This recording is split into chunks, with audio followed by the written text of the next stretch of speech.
maka si suami itu terlepas dari segala tuntutan utang-utang si istri. Tapi sekarang kita bahas masalah buruknya.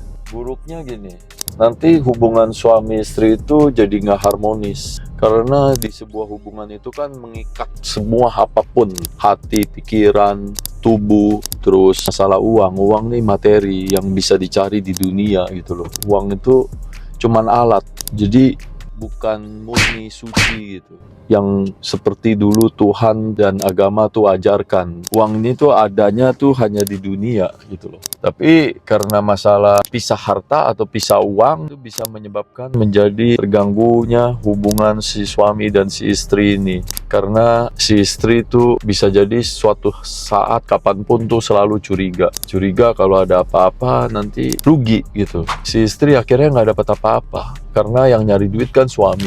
Sedangkan mereka waktu berumah tangga tuh berbagi tugas. Yang suami cari duit, yang istri tuh ngurusin rumah tangga, ngurusin anak. Tapi begitu mereka bubaran, akhirnya yang suami punya duitnya semua, tapi si istri jadi miskin kembali dari nol. Jadi kita bisa lihat kisah nyata tentang artis Indonesia yang namanya Ari Wibowo. Dia tuh bikin pisah harta, setelah berpisah akhirnya istrinya jadi nol, nggak punya apa-apa lagi. Balik lagi seperti dulu sebelum menikah, yaitu nol. Jadi gini sih, semua pokoknya ada baik dan ada buruknya lah. Nggak pernah tuh ada yang sempurna. Tapi kalau khusus buat saya sendiri sih ya, saya nggak buat. Karena saya merasa gini, pernikahan ini tuh suci. Jangan digabung-gabungin dengan uang.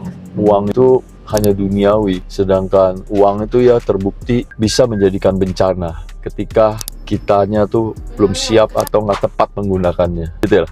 Makanya ada peribahasa bilang gini, uang tuh bisa menjadikan setan, tapi bisa menjadikan malaikat. Ya, tergantung kita itu siapa. Kalau kita setan, maka uang jadi setan. Kalau kita malaikat, maka uang jadi malaikat. Intinya kitalah yang harus menjadikan tuannya si uang. Kitalah yang menjadi tuan buat si uang. Jangan sampai uang itu menjadi tuan dari kita. Akhirnya kita tuh menjadi budak uang. Pokoknya memang betul segalanya tuh butuh uang. Tapi kalian mesti tahu bahwa uang tuh bukan segalanya. Ketika hidup kita tujuannya adalah uang, nanti suatu hari bahagianya tuh nggak dapat. Tapi ketika tujuan hidup kita bahagia, maka nanti ada atau tidak adanya uang, kita tetap bahagia. Tapi kenyataannya gini loh, di semua hati yang bahagia, ternyata Tuhan tuh memberikan materi makmur berkecukupan buat siapapun yang hatinya bahagia. Inilah yang menjadi rahasia misteri Tuhan, dari Tuhan gitu. Rahasia rezeki dari Tuhan yaitu semua manusia tuh tinggal cukup bahagia aja. Setelah bahagia, Tuhan akan kasih uang. Sesuai dengan firman Tuhan ya, carilah dulu kerajaan Allah, maka semua-semuanya akan diberikannya kepadamu.